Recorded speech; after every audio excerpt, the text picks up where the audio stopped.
You guys are busy. Morning. How are you, battle? Morning.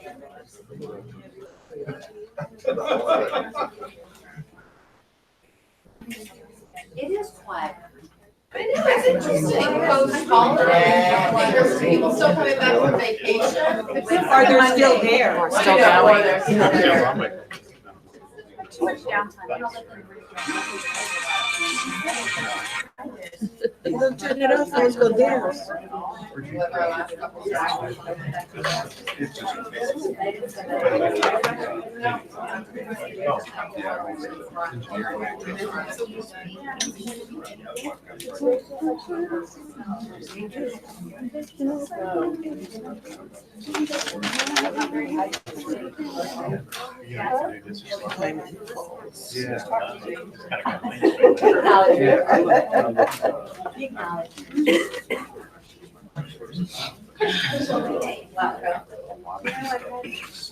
All right, we'll go ahead and get started. If we have some stragglers come in, we'll certainly invite them into the room.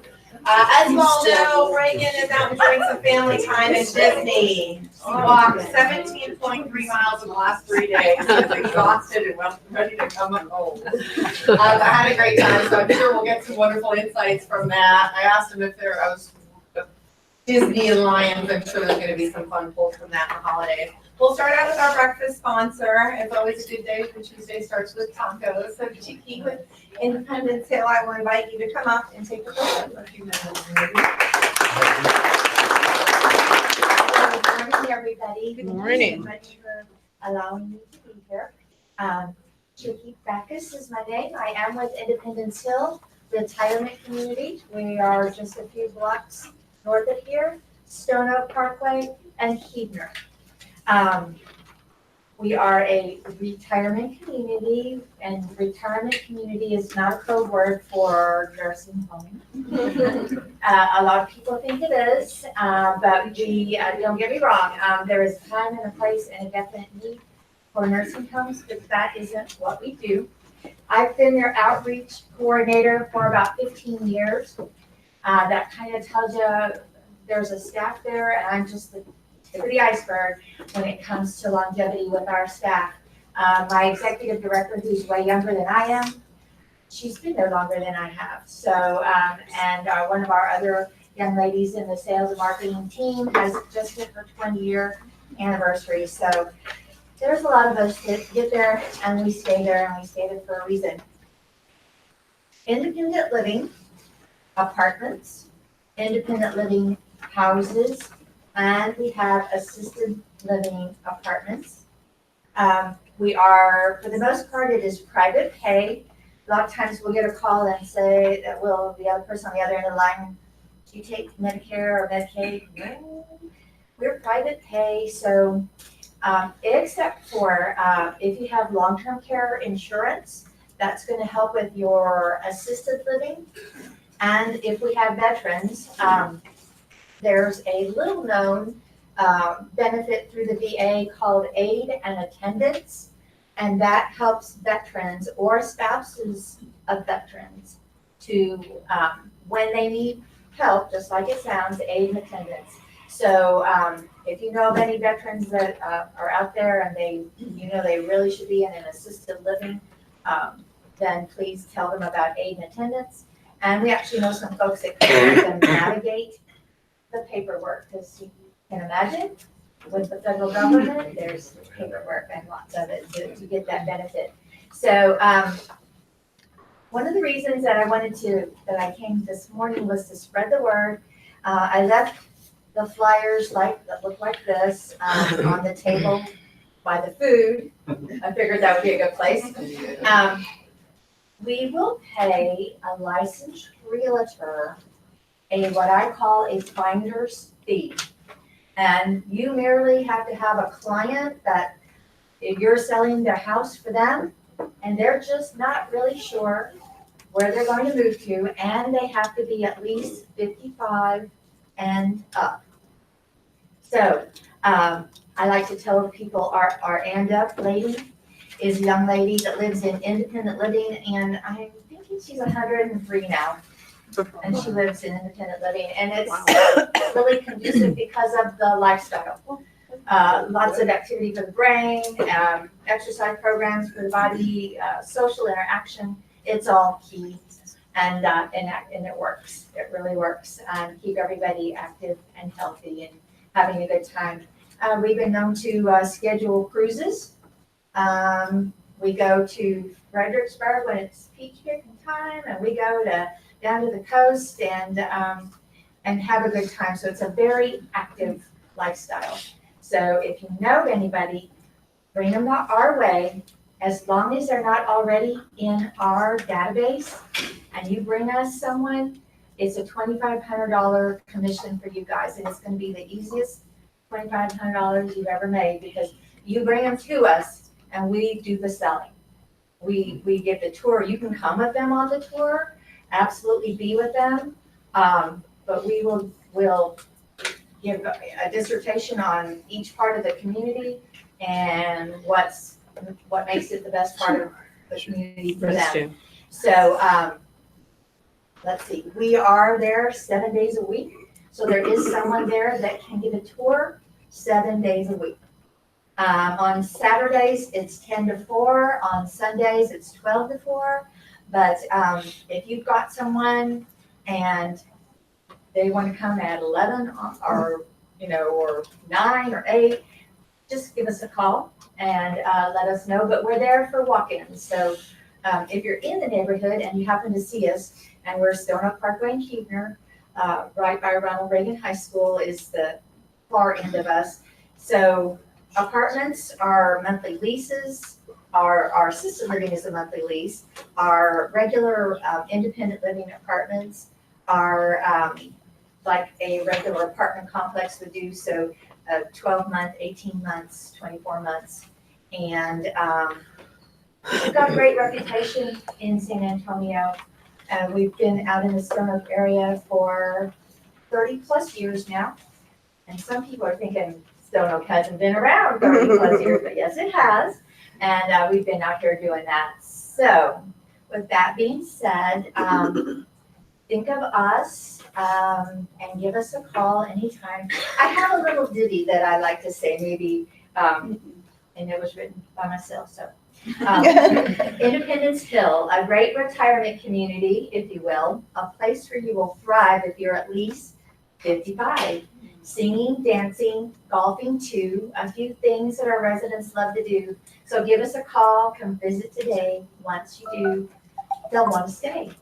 And I mentioned golf. We also have benefits. We've got membership at Sonterra Country Club. So anybody that lives at Independence Hill at any part of it, independent living, assisted living, or the houses, they can also utilize everything at Sonterra. And we've got golfers. Any golfers in the room? Any eyebrows go up? Yeah, a few years from now. Yeah. So thank you very much for your attention. And if you have any questions, I left a couple of cards. And give us a call. Thank you.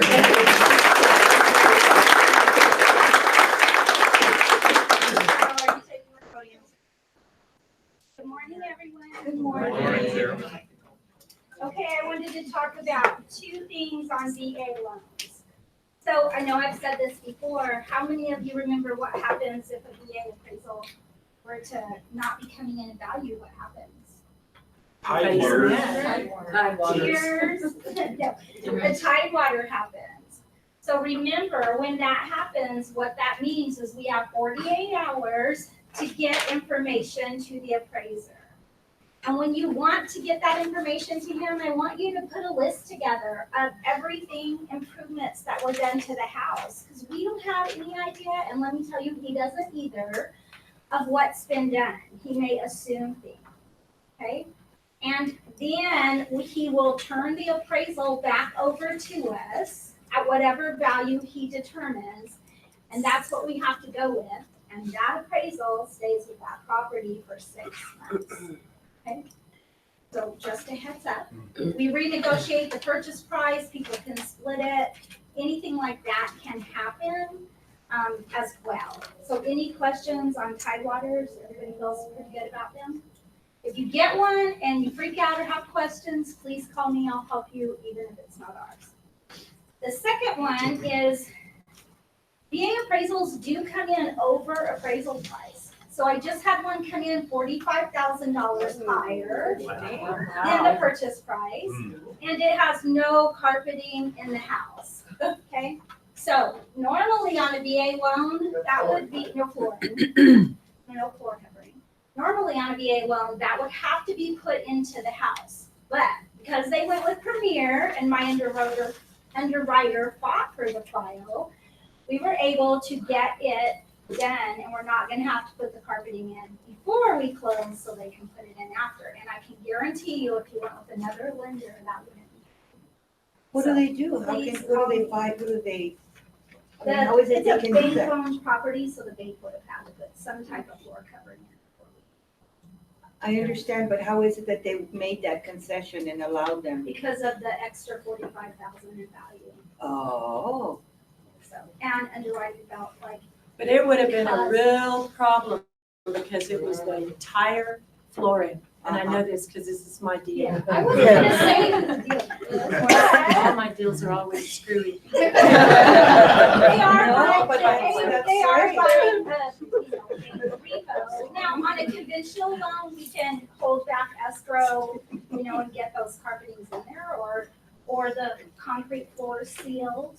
But, that costs money. Yes, of And course. the bank doesn't always necessarily want to do it, although the bank has been really great at Frost Bank, and they've been really good at doing whatever they needed to do because they knew it was a veteran, Wow. and that he's moving here. But that does not always happen, just so you know. But my underwriter felt like because we had so much extra value, we could even drop the value. It's not a safety issue.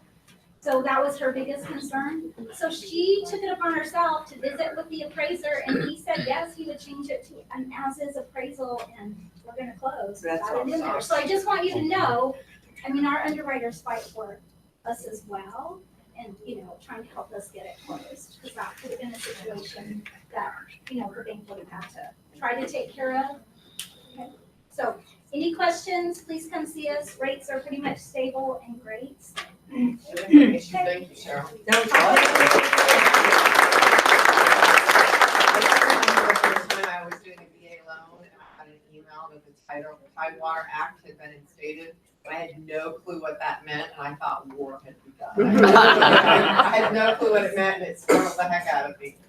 So don't hesitate. There are things we all learn every day, so don't hesitate to ask our lending team if you need any assistance. I did. I went right back to Cheryl and said, the lender says some act has been instated. I need assistance with that. Thanks, Cheryl. Julie. Good morning, everyone. Morning. I got in trouble today with Alberto because I didn't have as many slides when he was running the meeting last time. It's just plain today. Okay, yeah. Just a reminder that we need your RSVPs for the picnic. We've got to turn that final count in on Thursday, so we'd really like to have by the end of the day today to know exactly where we are in count. So we're very excited about the picnic. So if you could just get those RSVPs into us, that would be great. And I don't have a slide, but I did speak to our top workplace rep last week, and the survey is still open. So if you have not had a chance to go in and do that survey, we would love for you to take care of that as well. We're just some reminders today about sales and listings.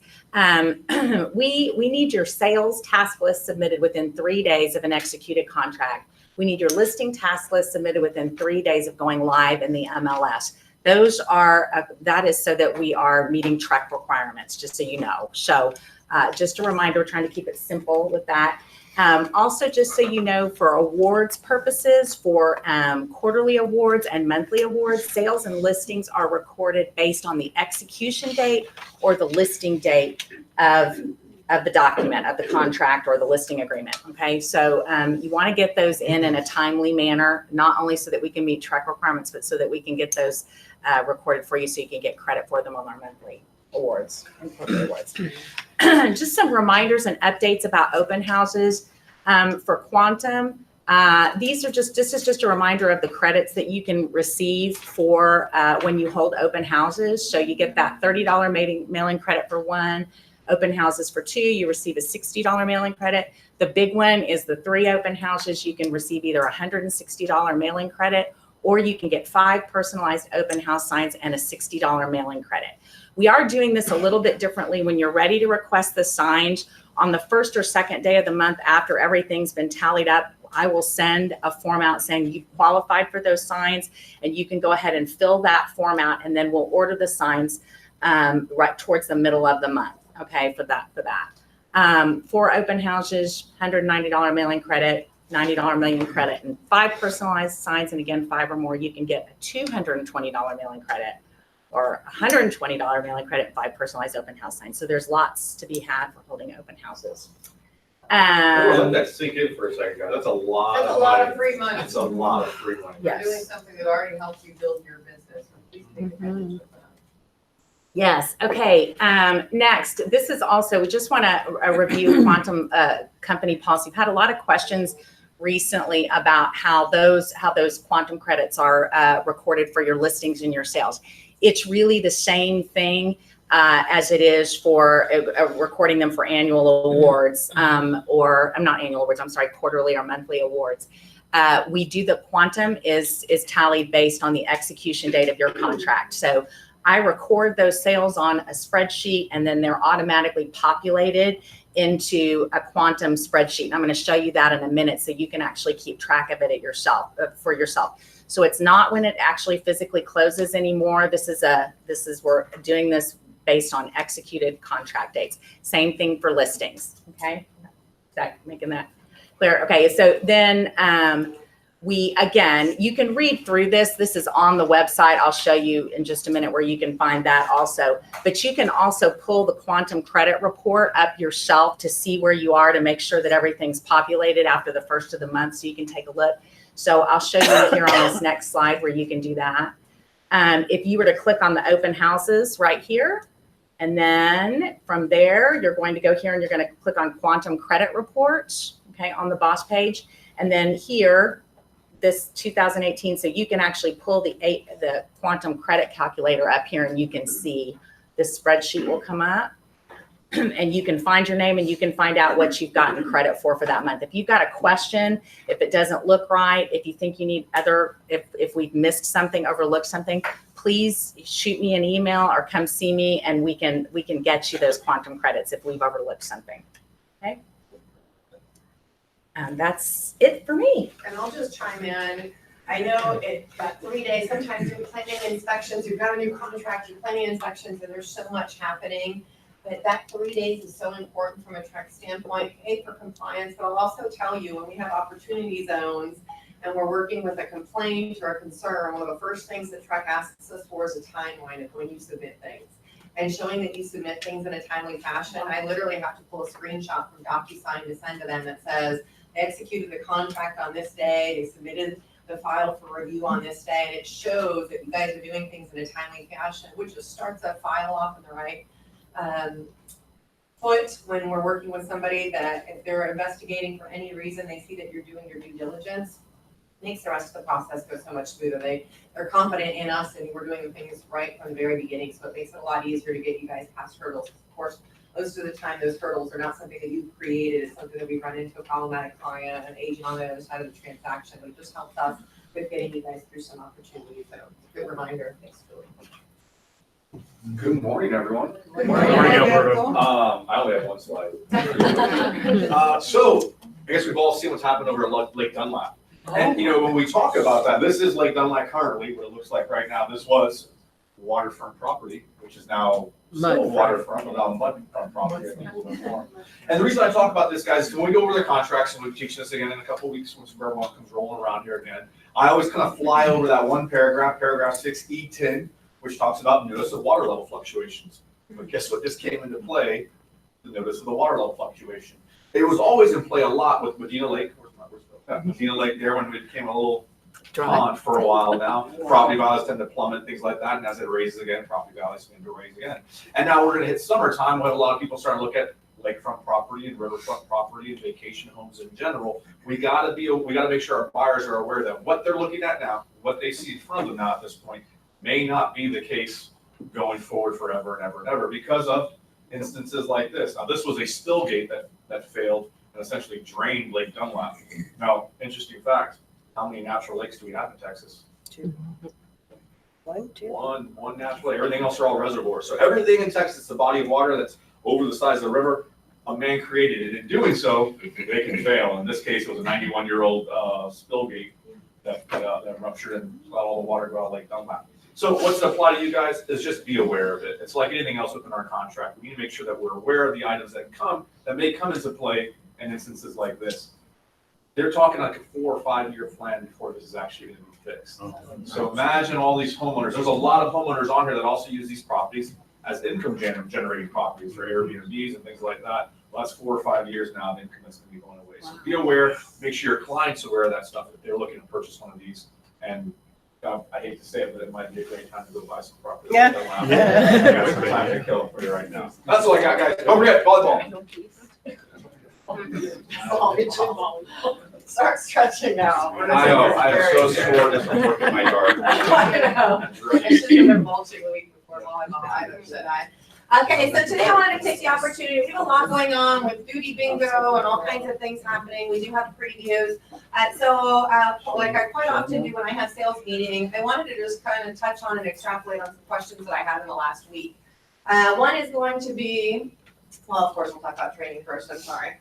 This Thursday's training from 10 to 11 is with me, and it's our Moxie website. So if you're building your Moxie website, we'd like to customize that. We're going to go do a general overview of how to manipulate and customize this website. The following week, we have Mastering Open Houses with Independence Title. And then I'm really excited. You guys are up to, I think, 54 RSVPs for our Thursday training session on the 13th. And we're bringing in one of our city planners to give us an overview of some of the major changes happening in San Antonio. I'm very excited about that. We're a resource not only for real estate, but what's happening in the city as well. And then the following weeks, by popular demand, mineral rights. I'm excited about that. We'll make sure that mineral rights are incorporated into our training on a regular basis. Can you dig it? I thought that was clever. I didn't know that. Today we are going to have a workshop following sales meetings for those of you who'd like to be utilizing either our home buying wish list questionnaire or our sellers questionnaire. There are a couple of Google forms that I showed you guys that you can utilize with your clients. We're going to have a workshop today showing you how to utilize those and also how to turn on some of the major Moxie campaigns. So those Moxie campaigns, just a reminder, and Moxie Engage, those are automatic emails that will go out to any contacts you have in your database when major holidays come around. We've got a few different campaign overviews. So it'll be just a quick tutorial, but for those of you who want to bring your computer and actually set those up so it's done and you don't have to think about it again, you're welcome to do so. Also a reminder, we have Quantum Digital coming on. That is just a workshop on the 4th, that for those of you who want to use your credits before they expire, I'll be in here. So if you have credits, you need to utilize them and need some assistance doing so, we'll have that workshop. And then on the 18th, we're actually bringing in the Quantum Digital team from Austin. They're driving in to give us an overview of how to utilize Quantum Digital, some of the up and coming items. On a side note, I'll just mention, we do now have a pre-created U.S. military on the move postcard as one of our templates for postcards, both in standard size and jumbo. They're both there. And we're adding several new postcards into the series that I'm really excited about checking those out. I wanted to touch on this again. I shared this on the exchange last week, but just wanted to dive into it a little bit. I had 2 questions about open house again. You guys are running into this question when you're doing a listing presentation. I've done the training or the overview for open door, not open house. I find some confused looks there. Open door. So we've gone through some of the major steps in overcoming this objection, but this was an actual screenshot shared on Broker Underground, and I reached out to the agent who shared it and had a good conversation with him. But what this is his clients, and then before they came to him, he had done a listing presentation.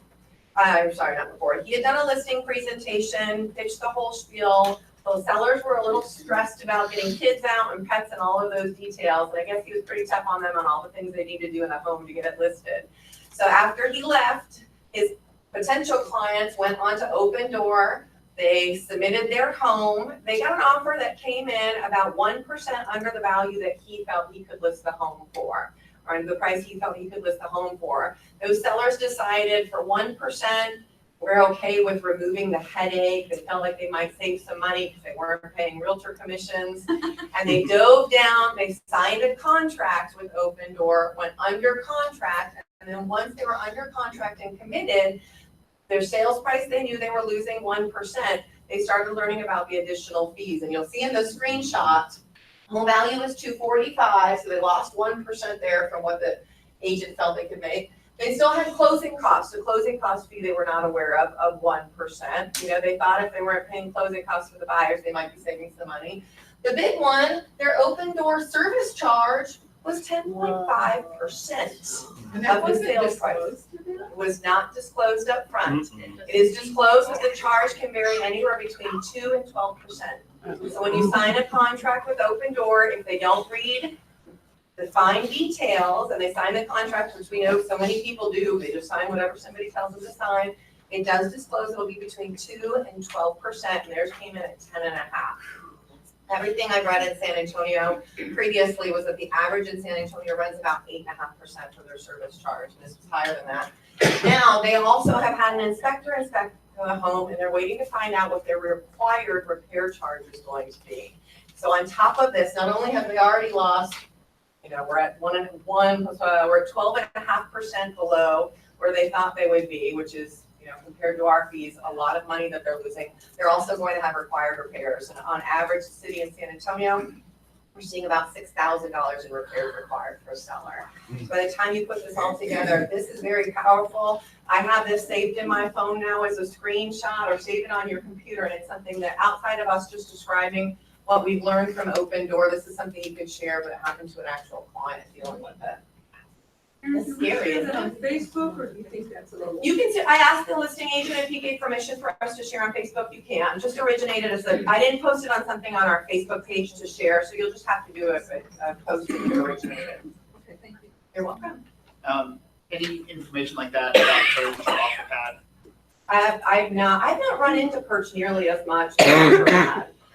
Perch, when I go onto the website, doesn't look nearly as appealing. Alberta, do you have comments on that? So yeah, my clients actually had gone under contract with Perch. Pretty much the exact same scenario happened. Now, the one thing to keep in mind, whether they did it with Open Door or with Perch, is that they will submit that inspection. So when they found out that it wasn't going to work out with Perch, and there was people issues with in the first place, we did have to disclose that inspection going forward because it was part of the contract. And at that point, they had a legitimate inspection done. So pretty much the exact same thing. It was another little bait and switch. Once they did the inspection, it was like, I think they wanted, it was in the 5 figures, like $12,000, $15,000, and things that they did for under 2. You know, so I mean, it was really like obscenely different price point. You know? Yeah. I will say, when you visit the Perch website, when I visited it, it doesn't look as appealing because it's not as manipulative as Open Door. It's much more open as far as their fees and those details, so I feel like it's a little easier to overcome that one because they're a little more direct. Open Door manipulates the system a little bit more. So if they've signed the contract,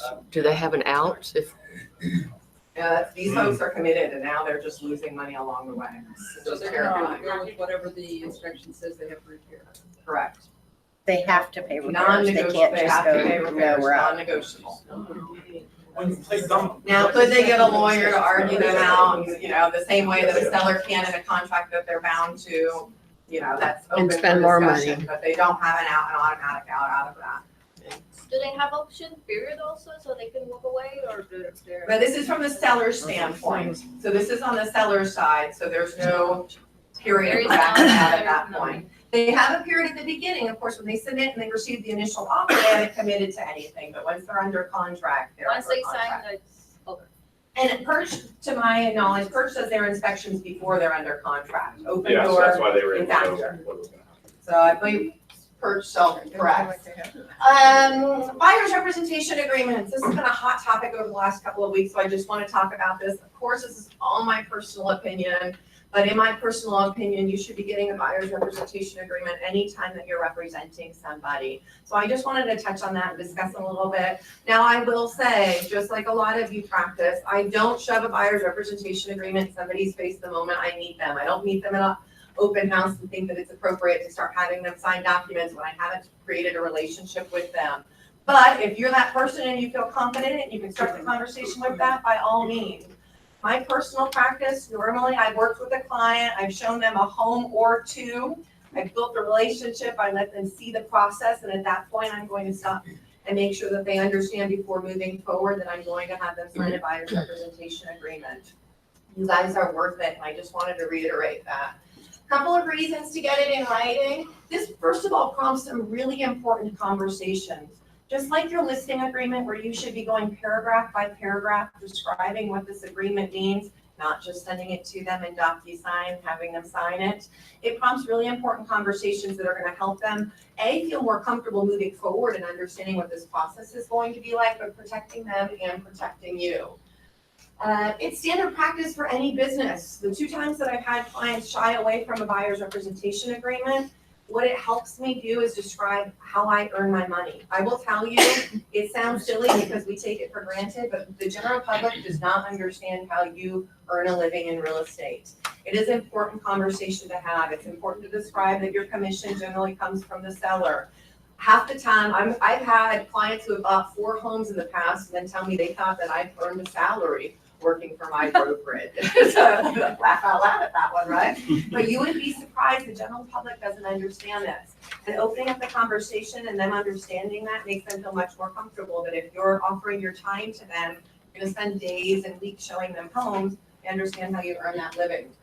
I also have described, just like you do with a cell phone carrier, this is common practice for a business to have a contract moving forward. It defines my fiduciary duty to the buyer. It protects confidentiality. It lets them know that they are my priority. That if I walk into a JB Goodwin listing and I'm showing them that property, I don't represent that listing, I represent them when I walk in the door. I should say I represent both, so we have to have that conversation. It allows written consent. Trex says that if I am with a buyer and I don't have a written agreement, and I walk into a JB Goodwin listing, of course, I represent just that listing, not those folks that I'm walking in with, even if I have an implied relationship. It also says if I'm considering myself a buyer's agent and I'm going to show a JB Goodwin listing, I have to have written consent to show them, and because I'm walking into an intermediary situation. Now, if I don't have a buyer's representation agreement, do I want to stop and realize every time that I'm walking into a JB Goodwin listing and get something in writing that says I have permission, I'm not going to share what they say out loud when I walk the door? It becomes very tedious for protecting ourselves. So the buyer's rep does it in one swoop and takes care of all of that. And of course, it opens up conversations for those other documents. A lot of these documents that we use on a regular basis, general information and notice to a buyer, these other documents, they are actually addenda to the buyer's representation agreement. So the same way I wouldn't have somebody just randomly sign a third-party addendum to make it binding, I wouldn't have them sign that documentation without it being part of my buyer's rep. Does that make sense? You have it from me. If your client gets squirmy and you feel the need to utilize special provisions to tell them that they can cancel this notice, or cancel with notice, or something to make them feel more comfortable, you can utilize that. But there are so many other important details in that. If you get to that paragraph where it says if the seller doesn't pay me, you will, that people get nervous with, I have no problem with you writing in special provisions that you're not going to go after them for a commission if the seller pays 2.5%, or those details. Because again, there are so many other protections. My personal practice, I'm not going to go and sue somebody for a commission if the seller doesn't pay me 3%. I would never even consider that, so I have no problem writing that in. Any questions there?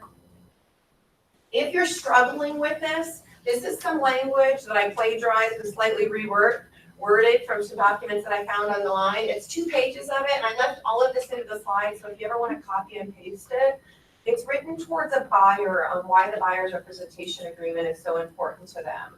So if you struggle, maybe you have an appointment, they won't sign the buyer's rep, and you're looking for an email that you can follow up with that describes why it's important to them and you in this relationship. This is language I included so you can copy and paste it and have it going forward. If that's not all good enough reason to get your buyer's rep signed, consider that it's against our code of ethics to not have it done. Our TAR code of ethics says that there's an opportunity to get an agreement in writing, we will always do so. So same thing, if we have a complaint, the first thing TAR is going to ask me is if they had a written buyer's representation agreement. Because again, it shows that you went into this with a professional mindset, addressed those concerns that can come up, and had all those important conversations. What about tenant representation? Right, buyer and tenant rep, sorry, I should be saying buyer tenant So it's representation the agreement. same thing that you're saying. I would absolutely, because that same protection, I mean, even general information and notice to a buyer seller, I still use it for tenants, because folks can move in, they're in a 12-month lease, and then something happens with that property, and they're bound to 6 more months in that property, and they're blaming you because you didn't tell them school zones change, or whatever can happen, it's just as important, still their place to live. Good question, Deborah, thank you. Chris? If you're representing the client on the sale of their house and then the purchase of a new one, Yes. still require the buyer's rep? Absolutely. All documents, it's a whole different conversation and just as important. Great question, Chris. Thank you. JB last week, you guys were all fired up about handwritten notes after that conversation. So moving forward, if you are writing a handwritten note, JB said it, so we're going with it. If you are writing, get that, JB.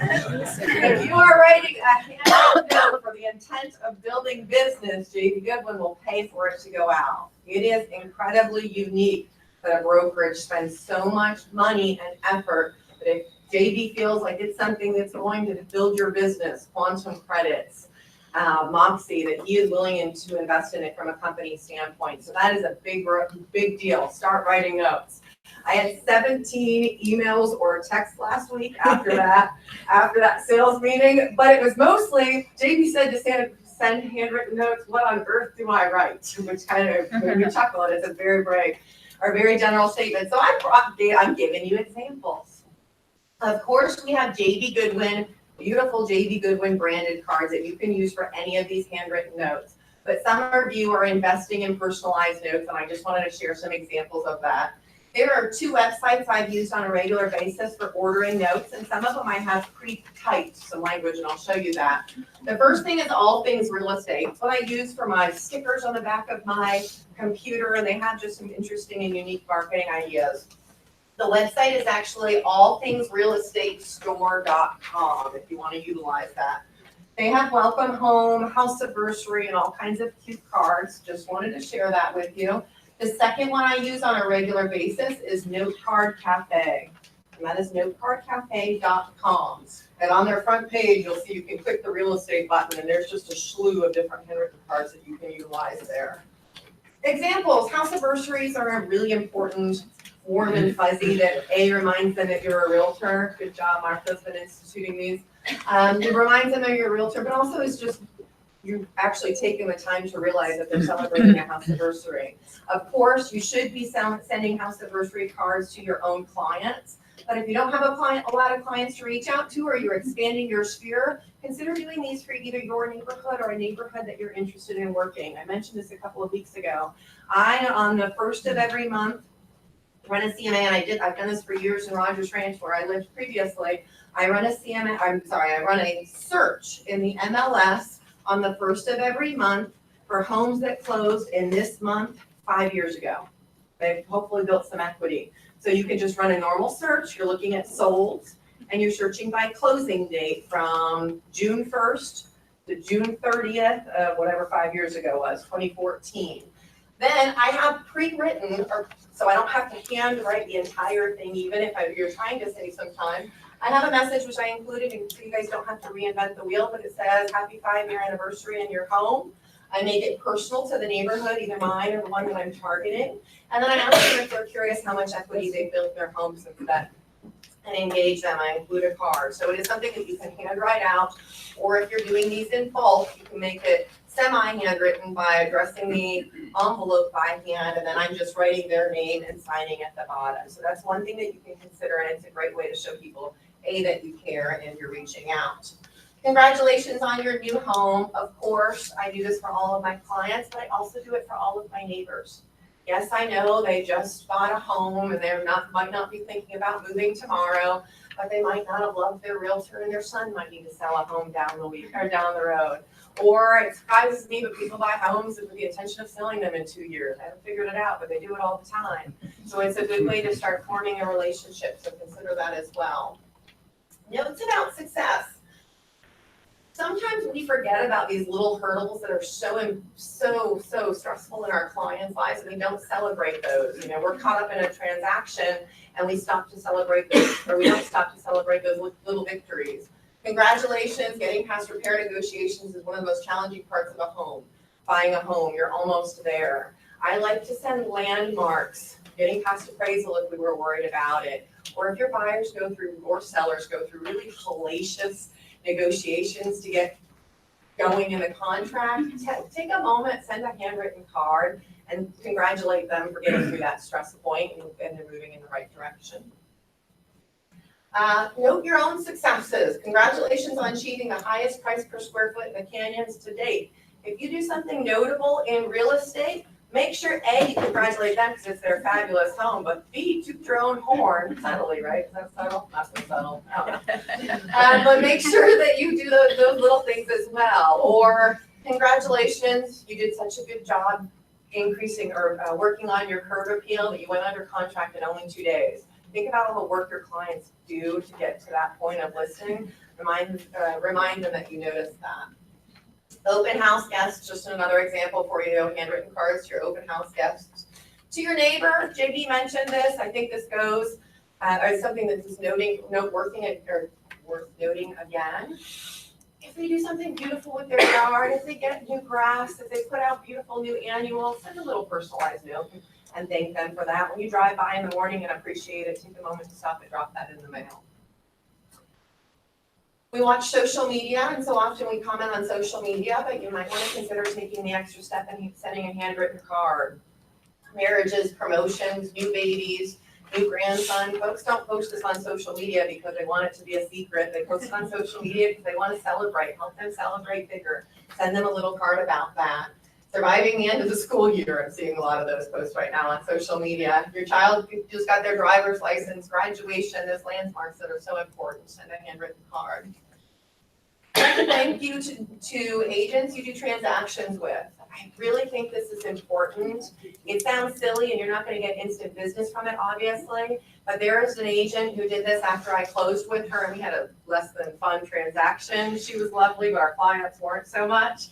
She sent this beautiful handwritten note saying she wouldn't have wanted to do it with anybody else, and it stuck with me and I have made it a part of my business. And I tell you, if I have a listing and I get 2 offers, and one of those offers comes from that agent, by golly, I'm gonna be leaning towards that offer for my clients, telling my clients that this is somebody I wanna work with.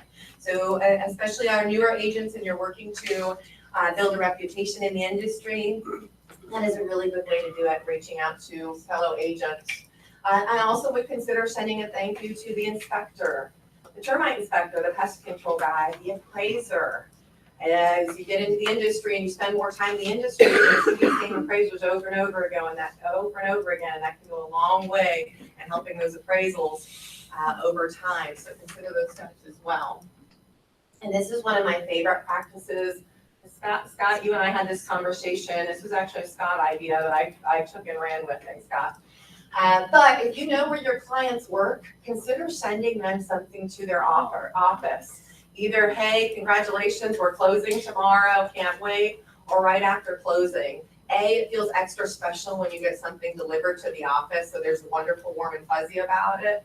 B, everybody they work with sees that. How many realtors are sending goodies to their office or to their folks? So it can be very impactful, minimal cost, and can have a big bang, both personally and professionally.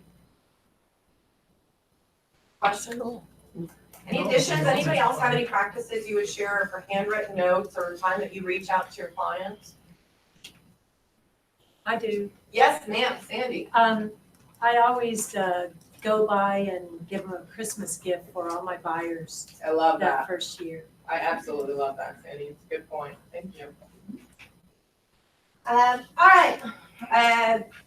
I just wanted to know, because so often my role is in the office is talking about new marketing ideas and different ways to do creative things with building your business. But I just wanted to step back when it's a one-woman show and remind everybody that the best way to build your business is just to do a really amazing job for your clients, help them through the process. I am really proud. If you interviewed with me when you started with the company, I talked about it over and over again, that our mission statement is to help people. You all know that I got into real estate because I moved to San Antonio and had a really bad experience purchasing my home and said, by golly, I don't want this to be the way that it is, and I want to be a part of making that better, and I know everybody in this room does as well. So I'm proud that our mission statement has been the same for 47 years. And I just wanted to stop, when we're going into this time of year where we're all so busy and we're all so stressed, see a lot of hair pulling and stressed faces, reminding you that it really is the best way to build your business. And pause to sit in our clients' chairs and remember that when we are worried about negotiating their repairs and getting past the inspection, that they're also worried about packing boxes and finding that new place to go and pulling the kids out of school and all of those things. I read our reviews. I get all of your reviews, as you know. I've got my hands in that and I'm posting in those details. But I am both the happy, positive review department and the complaint department. So I get both ends of that. And almost every time on both ends of the spectrum, the hot topic tends to be how you guys are doing a good job to make their lives easy.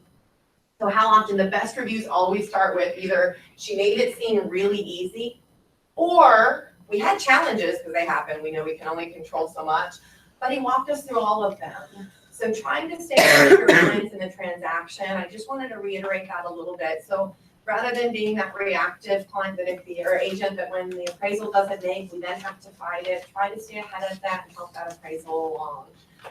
So first part of that is setting realistic expectations. We talk about this in training, but just pause to reminding you guys that I know you're scrambling to get the contract executed, get your file over to Julie and get everything done in a timely fashion, but don't forget to pause and pick up the phone so your buyers understand that process coming up.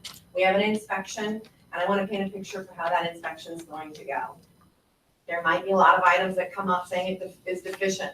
The inspection report might make it sound like the house is going to fall over, but it's a scary report and this is why. And you can describe that so you're setting those expectations. You alleviate the panic before it happens.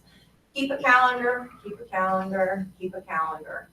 When I have a contract, the first thing I do is sit down with my contract. I put every deadline on my calendar, and then I put a note on my calendar 5 days before to remind my clients that that deadline is coming, so that I'm not calling them the day that something is due and causing panic. You know, the seller's disclosure, the survey is due today and we didn't have it, or those details. So make sure you're working ahead of that so that you're setting expectations and helping them, coaching them through the process. Be sensitive to your clients' stressors. I know you guys do this, but just remember they're crazy, they're screaming at us, they hate the sellers, all of those things, but they're in probably one of the most stressful situations they're ever going to be in. And it's our job to coach them through it. Pick up the phone and call your clients. Please don't send a text that says we didn't make appraisal. Please don't send a text that says they just sent a list of 15 items they want repaired. Pick up the phone, call them. Hey, this happened. Now I'm going to coach you through where our different options are and offer those options. It should never be, hey, this happened, what do you want to do? It should be, hey, this happened, we didn't make it, the home didn't make value. These are our options moving forward. We have 3 options, this, that, and that. So coach them through that proactively. Don't be afraid to say, I do not know. We are all always learning. Alberto, Reagan, myself included, every day in this industry, something is changing. We're always learning. Do not hesitate to say, I do not know the answer, but I have an amazing team and I'm sure they do. Let me reach out, or let me reach out to the professional. They ask you something from an inspection standpoint, whatever it may be. Make sure that you feel comfortable saying, I don't know, because that goes a lot further than giving an answer and then having to retract it and go back once you find through those details. So these are all little points that will fold the conversations I had in the last 2 weeks. And they were both the conversation, my favorites, when they called and said this realtor was amazing. I want to tell you all about her. But I also get the other end of that. And I will reiterate and say the other end of that, 99.9% of the time, you guys have done an amazing job, but it's just the stresses of life that lead to them thinking that everything is our fault, right? Because somehow we are inspectors, appraisers, CPAs, we are everything to them, which is great, but it comes with a lot of challenges. So just remember when you're going through this process, especially our newer agents, I know you guys are still learning the process, learning how to coach folks through that. But remember, staying ahead of things, setting expectations, and letting your clients know what's coming before it happens is the best way to get them through transaction and lead to a really positive feeling at the end. And again, stop, I showed that example of a car, but stop to celebrate those wins. I know we do the happy dance when option period ends. Don't forget to reach out to your clients and say, it is 5 p.m., auction just ended, you can do your happy dance, here's what's coming next. Questions there? What are 3 examples when the house doesn't appraise the options that we could give them? Oh, I said 3 in general, so I would say. Pick a random number. If a home doesn't appraise, well, it depends on if I'm on buyer's or the seller's side. Okay. What I would be saying is typically, not always, if they haven't used the right addendum, but typically that means that the buyer's agent's done the right thing. The buyers typically have the opportunity to back out of the contract, most often. So if I'm working with a buyer, I tell them, you have the opportunity to back out of this contract, or we can renegotiate this contract, and I'm going to discuss that with them. I'm going to tell them that the sellers do not need to reduce I'm setting expectations, because you don't want the buyers to think it was under contract for $400, $395 was the appraised value, that they automatically get it for $395. I need to tell them these are the options. Actually, or the third option is the buyer makes up the difference, so that would be 3. Woohoo! They can back out, they can make up the difference, or they can renegotiate the contract. So it is different, and if you ever need help with that, let us know. I will say that I had 2 complaints in the last 2 weeks that they just said, hey, we found a house, we want to make an offer, what do you want to offer? We shouldn't be asking them blindly, what do you want to offer? You give them their options, you give them as much information as you can on a market analysis of those details, and make sure you're coaching them along. Good job. Thank you. You're welcome. All right. One moment, please. Our agent of the week. This is Reagan's opportunity to recognize one of our agents.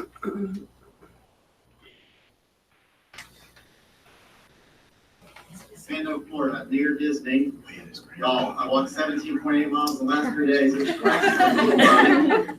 Great memory making, hotter than heck down here. Oh my gosh, I think they had a heat wave. Actually, the big picture. And we had a great time. We're coming back today. In the meantime, I wanted to wish you guys a great sales meeting with a special shout out. In his first 6 months, already closed $1 million in sales, has another $1 million in listings. Always out helping people in the office, love that so much. Goes above and beyond, strong advocate for the mom program.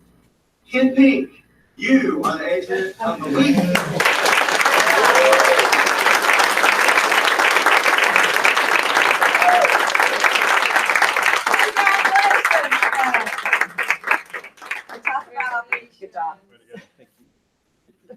Good job.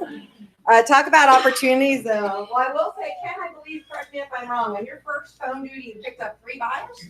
Yes. And closed one of the most difficult buyers I've ever encountered in our JP Goodwin opportunity zones, and did it with grace and set good expectations. So we got through it swimmingly, but it was a very fast learning opportunity for you early on. Congratulations, man. I think, are you next, Alberto? I guess so. We have previews coming up.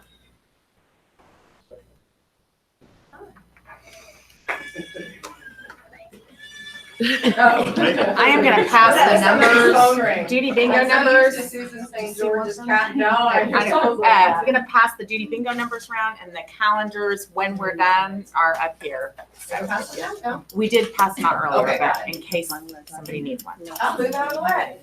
All right, guys, we have 4 previews today. We're gonna start on 8511 Upton. This is your listing. All right, Here we are. so we've got a fantastic traditional 2-story in Grand Station, 4-bedroom, 2.5 bath, really nice sweeping staircase, connects the top and bottom levels, all wood floors beneath and carpet up top. This house is really a great place, guys. I've got a lot of interest so far, but would love to find a buyer. So please contact me with any questions. I'd love to work with you. Asking price is $270. Great neighborhood. 270 Bronze Station, for all of you that don't know, it's off of Bronze. Oh, that was. 270, guys, sell it. Who's next? Mine, Alberto. So, Hold on, everyone. Thank you. Appreciate that. Been a long time coming. So it's 4 bedrooms, 2.5 baths, over in Cibolo Vista. House was built in 2017, 2,449 square feet. The house is truly immaculate, in very good shape, gently lived in. And I'd like to move this as quickly as possible because it felt pretty good putting up that for sale sign yesterday. I'd like to put up a few more. So anything you can do to help me move it is pretty good. It's $279,900. Very good. What do you want to ask you Nice, guys? nice. Are we gonna have to move this on the map, it looks like? 'Cause I don't think this is pretty Oh. I'll take a look at that, Alberto. Yeah, we'll show you, My eyes I'll are show you, mirrored. so yeah, always be careful, guys, when we get new listings, especially something like this is new construction, that Sabor hasn't updated their maps yet, so I'm gonna take a wild guess and say this is not where it's actually at. The big numbers, you get small one now. Okay. 9815. Renee? Renee? She's not here. Renee is not here, but we'll talk all about her listing. It's 349. It has 2 very small trees. Great. Yeah, we need great care for that. It's got a plastic house in the back. There it is. Plastic house. It's a greenhouse. So Valcalli's Creek is off of I-10 on the west side, north of Fair Oaks, right? So between Mount Fair and Fair Oaks, right up that neck of the woods. You got me, Christine? Thank you. Beautiful neighborhood, has an old historic barn that's still a part of the area, great pool. Love it. Good builders. Who built that? I'll say that Lennar / Cal Atlantic, so / Ryland built that. Whoever wants to remember the correct name. 349 guys, 3-bedroom, 2-bath, right over 2,000 square feet at 2020 And square it's feet. priced very well because this seller wants to purchase another home and Renee wouldn't let him do it without, or the seller wouldn't take the contingency, so they're very motivated. Okay. Martha Rosa. Yes, that one is mine. It's a beautiful mega home, 5 bedrooms, an office, a media room, a bonding room. Now, listen. It's a beautiful home. It's so traditional that you want to shoot it. It's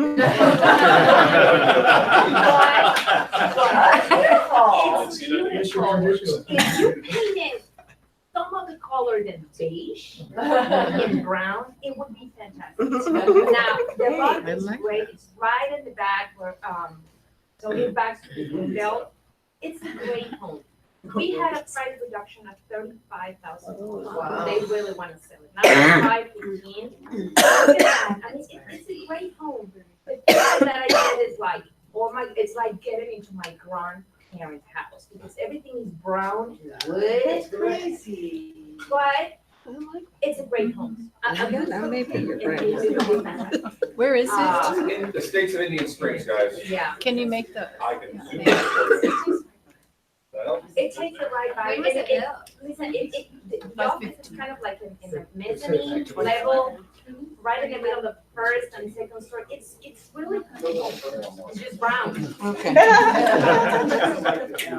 Hold on, we got one last late paper entry.